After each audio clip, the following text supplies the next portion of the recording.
Hey everyone, welcome to episode 6 of the Mission Nutrition Devlog. For anyone new here, this is a series where I work on my first big game and show you guys progress every week, or 2 weeks, or maybe sometimes 3. This week I'm super excited to show you how the game looks, but I'm gonna try to keep it short because it's 10 PM and I want to have this video finished today. But right before we get into that, let's check out the game of the week. This week I want to talk about Witcher 3. I've been inspired by this game a lot lately for a side project I'm working on. If you want to see a prime example of a masterfully done RPG, this game is perfect for you. It's a single-player story game that's set in a medieval fantasy world and it does basically everything very well. The dialogue specifically is really incredible and the choices you make have a huge impact on your story. Now, let me show you what I've done this week, and I'm proud to announce that this is slowly starting to resemble a playable game. First things first, I did the player shooting. The gun has a fire rate and it can be shot while holding the mouse button. It's probably a good time to say that a lot of the speeds and cooldowns will be changed soon, as these mechanics aren't polished yet. While the shooting is functional, it's not completely finished, as I needed to do 2 more things. I want the bullet to generate in front of the gun barrel instead of the player, and I need to make the bullets disappear when they leave the map because it can cause performance issues later down the line. The next thing is the dash, which I absolutely love. It came out so well. What happens during the dash is your speed is set a lot higher for a brief moment, and you also become invulnerable. I also made this really cool ghosting effect where you leave after images during the dash and the sprite is changed to blue. So it came out exactly how I envisioned and I'm super happy with this. The dash also has a cooldown obviously, and when the cooldown ends you get a little indicator animation that signifies your dash being ready again.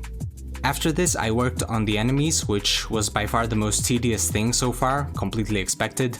Again, a huge shout out to Damien for helping out with this and almost going brain dead in the process. First is the sentry, which works as intended and shoots 3 bullets with a slight pause.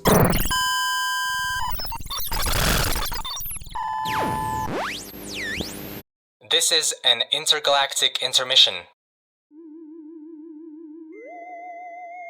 I need your help. Would you like to play new versions of the game long before they release?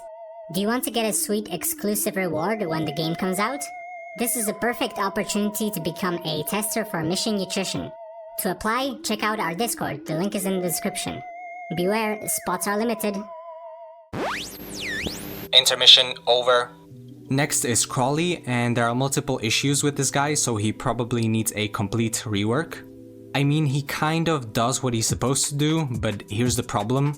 Instead of attacking in a straight line and going on for a certain distance, he attacks your exact position.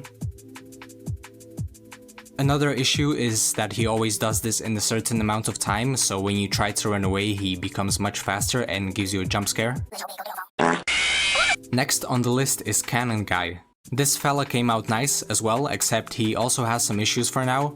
The asset for the shadow is just the shadow that every mob uses, but upscaled, so it looks really bad. See, this is actually because I was too lazy to draw a single oval before making this video. It also takes too much time before the bullet lands, so it's way too easy to avoid, so that will be fixed as well. There will also be a shockwave animation when the bullet lands. Last but definitely not least, the jiggler.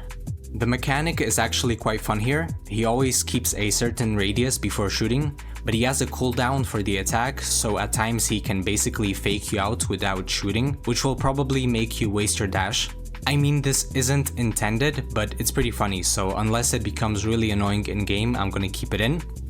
This guy is also the only one aside from the sentry that works more or less exactly how he's supposed to, the only issue being that sometimes when he's readjusting, he starts to violently shake for some reason.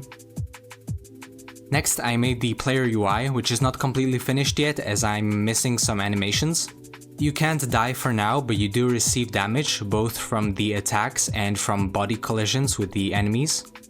The flask also refills your HP for now, and it does have a cooldown so that you don't accidentally spam it twice. The last thing I did for the week is that I put together a custom font for the game. And this was actually the first time I built my own font, and it's also working as intended. Just before ending here, I do want to show you a snippet of how the game works for now.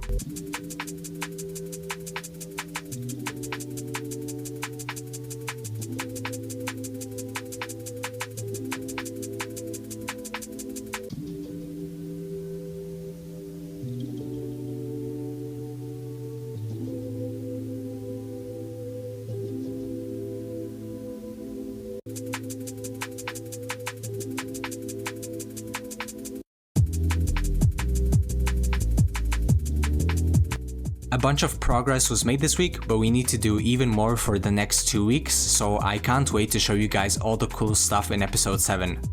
Again, I'd like to invite everyone to the DNA Discord server and join the testing team, or just hang around and be caught up on all the news regarding Mission Nutrition and its updates.